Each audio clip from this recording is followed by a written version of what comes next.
Hello,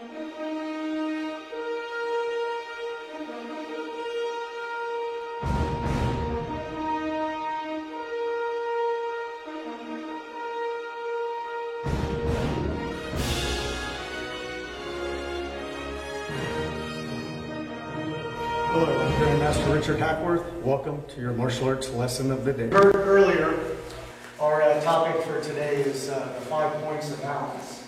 And so what I'll do is I'll ask for a volunteer. Yes, you sir, that's fine. We're going to start with the first point of balance, which is the third eye point, also called the brow chakra, the third eye key center. The key centers and the chakras are the same thing, just different names for the same things.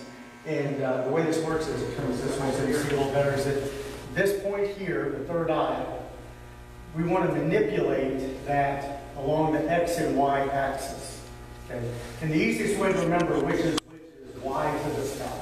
So the Y axis goes up and down, X axis is this one.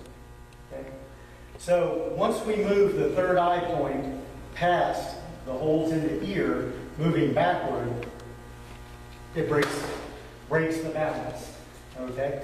And then the opposite is true. If we're in a position here, once we move the ear hole past the third eye point forward, we can break the balance of the body. So, and this works no matter how the body is situated. So if we're on the floor, and he's on top of me, if I manipulate this third eye point and the ear point down, I can break his balance. Okay?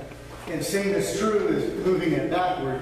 If I manipulate the third eye point here, going behind the ear and over, I can break the balance. So what we want to work on is just how we move the head, passing that third eye point over the ear holes, and the ear holes over the third eye point, forward and back, to break the balance at that piece.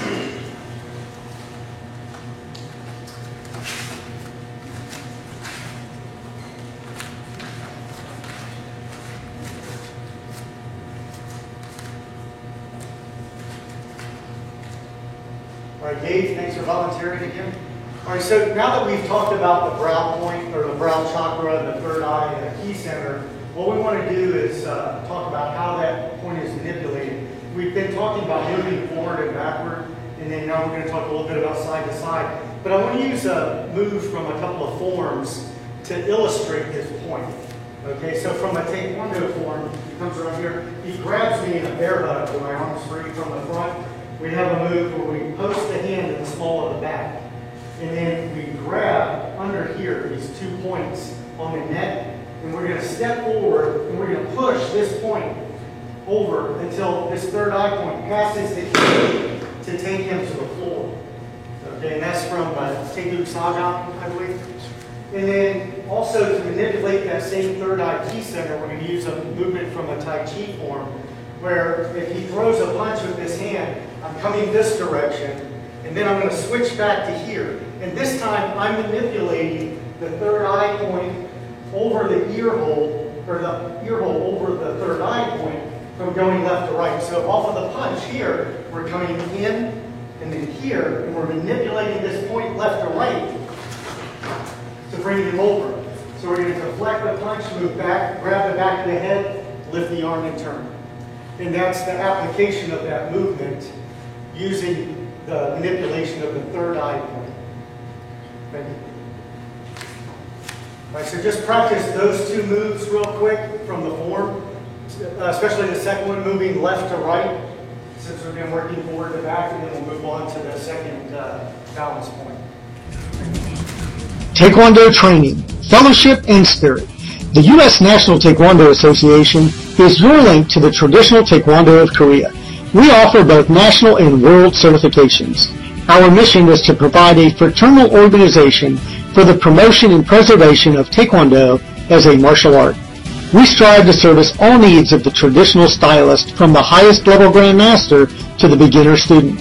Enjoy the many benefits we offer: grade and black belt certifications, instructor and master instructor courses, tournament insurance, success seminars, state, national, and international competitions, business support, martial arts supplies, monthly e-newsletter, and private training tours of Korea. Not only do we teach the best techniques, but Korean philosophy as well. We develop the complete mind, body, and spirit philosophy. Visit www.usnta.net to join today. Grandmaster Norris?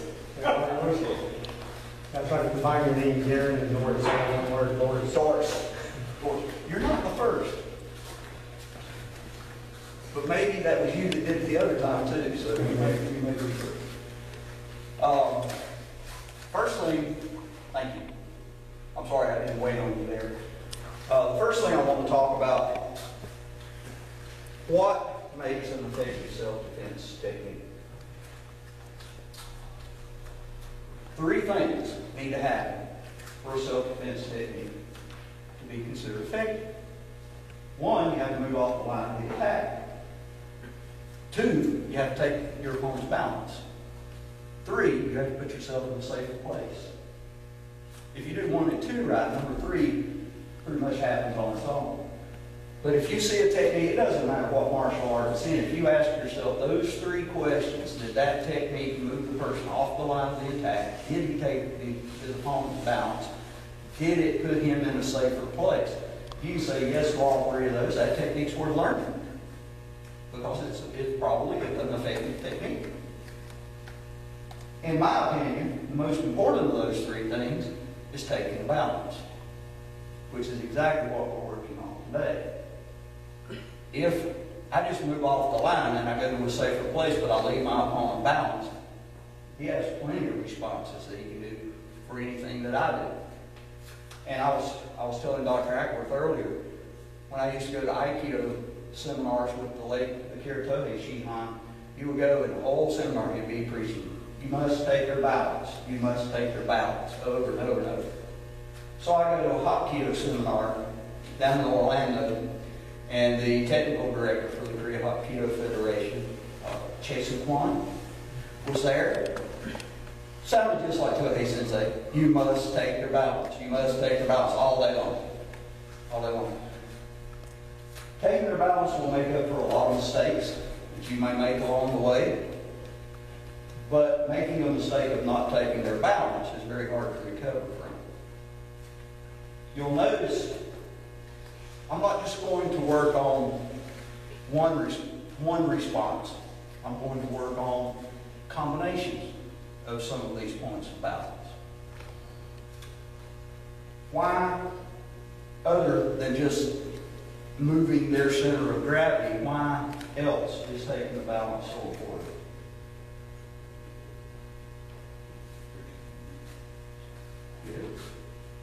Can you predict what your opponent's going to do? Let's say you come up against a guy, he's got his finger in your face and you haven't broken it yet. Can you predict what's going to happen next? One reason it's so important to break the balance, once you break the balance, the responses of the body will be instinctual responses, which we can predict. If you move somebody this way, what do you think his next move is going to be? To regain his balance. So it allows us to move our opponent in a way that we can predict the next move that he's going to make and have the technique ready for that movement. So you can control your opponent's movement to an extent by taking their balance. Because we all know it doesn't matter if it's a snake, a cat, what it is, or a human, if you off balance them, what is their next thing they do? Is do whatever they need to do to regain their balance.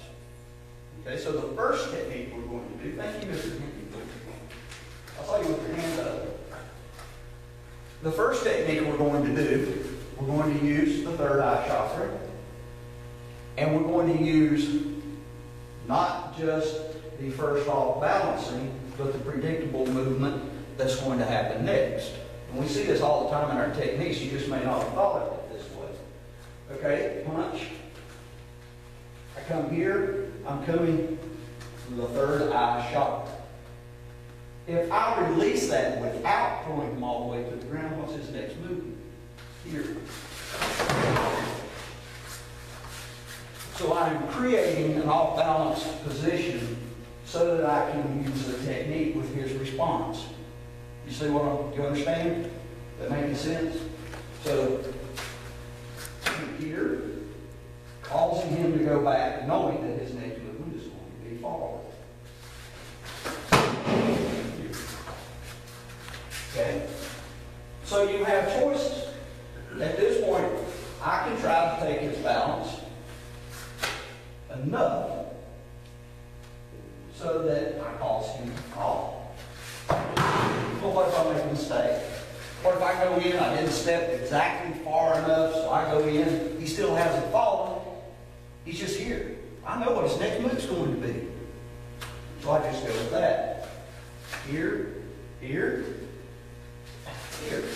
And use the response. So you're not only moving this point this way, you're also moving it this way in combination. Make sense? Thank you.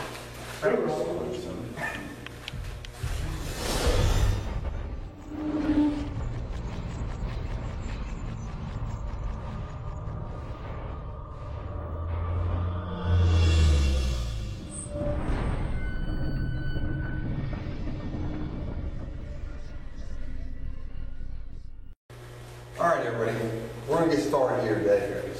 What we're going to do is we're going to continue on the same basis. We're going to be manipulating the 5 balance points of the human body. We're going to start with the head. And what we're going to do is we just don't want to manipulate the head. We want to take the vision of the person. If we think about one of the balance points of the third eye, you want to think about the vision of a person. And you want to manipulate the vision so they cannot orientate themselves to their surroundings. So when I move somebody's head, I'm not just trying to move it out of the way. I'm trying to make them look at the sky instead of looking forward or look at the ground. What I'm going to do is I'm going to teach you a little pattern to start practicing that you'll be able to do this with. Now we're going to be manipulating some nerve points in the facial area. Dave, thank you for volunteering. If you look right here up underneath the cheekbone right here, the zygomatical nerve, this is the first nerve that we're looking at, okay? It's the nerve where your teeth go up and set into the bone. And let's look at Dave's facial expression. Let's see how that works. So, he doesn't like it, does he? Do we all say he doesn't like it? All right, back. I don't know. I don't think he Now likes it. do it again. I'm not saying you do it, I'm sure. And right back here, where the wisdom teeth connect, or some people don't have the wisdom teeth anymore, but believe it or not, that nerve is still there, the vocal nerve. It don't feel good as well, okay? So what we're going to do is we're going to start with that nerve pattern. And what we're going to do is as a punch comes in, we're just going to move the back of our knuckles across that. So this is one of those situations where I didn't get to the outside. I wasn't able to get over here between 2 cars and he's attacking me and there's no way for me to get outside at this point, okay? So as he's attacking me, I'm going to come in, I'm going to put my hands up. First point of all self-defense is what?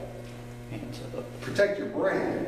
Because if you get knocked unconscious, the ABCs, right, airway, blood flow, consciousness, you're going down.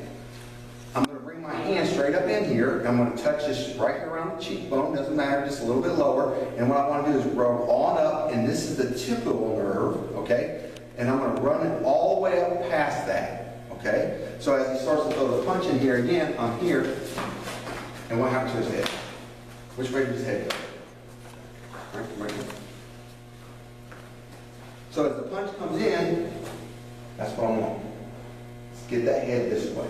Now, a second ago he was looking where? Straight at me. Now where's he looking? Over to the side, correct? From here, we're just going to roll our hand down and we're going to gently place his head into our forearm. Just like that. Ask him how gentle that was. Okay? It wasn't gentle, was it, Dave? No. Okay, so that's what we want to do. We want to take him this way, so he's seeing something over here, rotating it this way, and then we're actually going to strike with our forearm right here. Boom. To turn the head right back this way. Because we just had it coming this way. What's he looking at now, everybody? He's looking at the floor. So let's look at the sequence of events here. Ceiling, wall, floor. Now what's he looking at again? The wall. Right? In a few minutes, we're going to turn that head all around, go down, and lay the baby to sleep. And that's what the technique is called. Laying the baby to sleep. Okay, but what we're trying to do is confuse the senses. We want his mind to be looking at all these different things, the ceiling, the wall, the floor, and not no longer realize anymore we're standing. So as we practice this, you'll notice that if you're the one that the person's doing this to, you're going to realize that you're displacing yourself in the room or the environment. Does everybody understand that? One more time. With this thing. As the punch comes in, come straight up through, turn this way, bring it around. This is a strike. Pull the hand back across the face, pull it this way, and lay it down. All right? Go slow. We'll all get this if we go slow, okay? Don't always go fast. This is a hard break fall. You're going straight down on your back, and somebody else is controlling that motion. Now, if I wanted to be mean, how fast would I have brought him down? Like 2 seconds, kind of. Or I would have done what they call an anvil technique. Nobody's allowed to do the anvil technique. Hit, rotate, bring it down, and plant my foot. So that's what happens. It's called the anvil. Bringing it into the anvil. We're just going to let him lay down. Nice. Back foot. Good. Right, stand with it. Thank you, sir.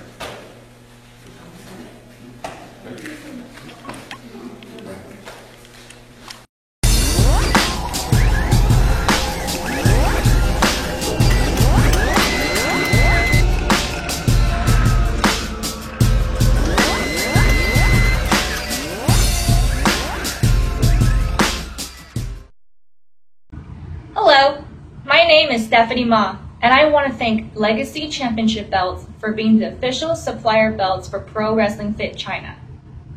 They are the world's best maker of championship belts for pro wrestling, boxing, MMA, and martial arts. Please visit our website at legacybelts.com. 敬请关注 legacybelts.com 网站。谢谢大家。Hello, I'm Stephanie Ma. I'm one of the spokesmodels for Pro Wrestling Fit China. Please go on Facebook and like us at facebook.com/legacybelts. Thank you.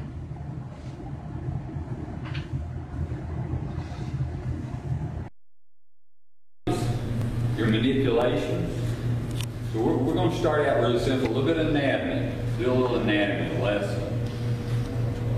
What different types of joints are there? Got hinge, shoulder, it rotates, elbows, wrist. Have anybody ever seen an X-ray of a wrist? Hands. You have all different sizes of bones. Have you ever seen a shoulder? You have, anybody ever had a rotator cuff tear? So the joint has gone too far and torn some of the ligaments and tendons. Okay, now, does anybody know what a ligament does? Everybody probably hears about the ACL, anterior cruciate ligament. That's the one in the knee. So a ligament is bone to bone. And a tendon would be muscle to bone. So if you're looking at your arm, we've got your muscle and it attaches to a bone. Have you ever seen someone that has had a muscle tear, doing preacher curls? It tears there and all of a sudden you have this big knot here. Or a calf, Achilles tendon tears. So surgically it has to be repaired. It's not going to fix itself. Ankles, anybody ever sprained your ankle? Yeah, there's two ligaments on the outside of the ankle are the primary culprits, and they tear. And a lot of times, the only way some of this can be repaired and put back together is surgery. So that's why, unfortunately, with the Hapkido, we have to stop. That's why you have to tap out. If it goes to a point where we're stretching a ligament to it's extend with the tear ligament. Just like with a wrist lock. Somebody come out here real quick. I'm not going to do hard. But if you grab here, and I come over, and I roll over, and if I put too pressure here, where do you feel that? Here, here, and if I did it hard enough, or I come over, I'm stressing ligaments. So what we've done here with the ligament, we've gone past its range of motion. It's the same thing. All the body, spine. Have you ever seen an X-ray of a spine? You get the vertebra line up, and we're done any exercises now. Exercises where you rotate your spine. You sit down, put one leg across, and bring the other one. You flex your spine. So it does have a range of motion. Hips. Ever do that in class? Ever done? We're rotating joints, but we're also working on stretching the ligaments. Ever done the wrist? And why are we doing that? Same thing. Strength. We're working on strength. We're also working on getting some stretching there. I have a hard time. I've got a total knee replacement, so some things I cannot physically do because of the knee. So the range of motion, we've got the muscles. So anatomy-wise, we've got tendons, ligaments, muscle. So if we push one of those past the limit, what do you think is going to happen? You ever see somebody done on tap out? What generally happens? Yeah, I had a guy one time. Have you ever taken a finger and put somebody on the ground? The guy, if you come up here, and I'm not going to do it. Turn around this way. I was telling him to get this. One of my students said, "Hey, I can put your on the ground. It's really simple. He point your finger at me." So I did this, and you can't do anything. Let me grab my finger. I'm gonna take you down a little bit, okay? I took him all the way down to the floor, lying on his stomach, and there were tears coming out of his eyes. I said, "Now, does it work?" He finally said, "Yes, sir." So we've got to be really careful. Range of motions. Can I borrow you for just a second? Now, what is our first move? You'll just stay right there. If someone, I will kind of go back to some things that were in books in the 1400s. So we're talking about several long time ago. If somebody were to draw a picture then of us here, what will that show? If they draw a side view, all it's going to show is one hand. If they draw a front view, it's going to show two hands. If they come here, they're going to see two hands, and there's no differentiation. So what has happened, if someone runs at me, I'm going to put this together. My first thought may be here. Now, back up just a little bit. If he comes in on this angle, come on in over here. Now I'm going to keep my, let me step back just a little. I'm going to keep my base the same. I'm not going to do my steps. I'm going to minimize movement and maximize my efficiency. So if I'm here, he comes in and throws it. I didn't step around. All I want to do is this move. And if you see some of the older drawings, this is what you see. So if I'm here, if I hit here, tap the nerves. Grandmaster Hogwood talked about the nerves in here. You got radial nerve, medial nerve, and ulnar nerve. So it depends on if I get those. So all I'm doing is rotating my body. I'm using a range of motion from here. Plus I'm using a range of motion from here. Same thing I can do at the other side. Boom. So I'm going to try to make myself as efficient as I can and minimize my movement. I know we've all done this drill in the triangle. You know, if he throws a punch at me, I step over to the side. All I want to do here, if he throws it at my face, here, a miss is as good as a mile.